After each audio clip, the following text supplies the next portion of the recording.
Sanibonani guys, lo khuluma manje uNqobile wakwaGwavu. Njengamanje njengoba sihleli lana guys nasibona sise-studio sizonichazela kabanzi ngaleli qembu lethu sobabili elisha ele-Afro Pop. I-stage name sethu ama Young Vocalists. Bafethu, lama young vocalists yo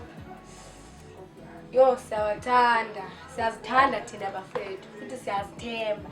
Kodwa nje into ehlungiwe ukuthi nje ngaphandle kwenu akunala siyakhona.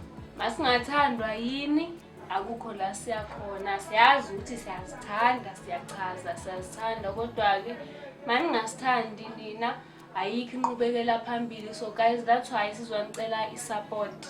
Cela nje supporteni bafethu, siyacela.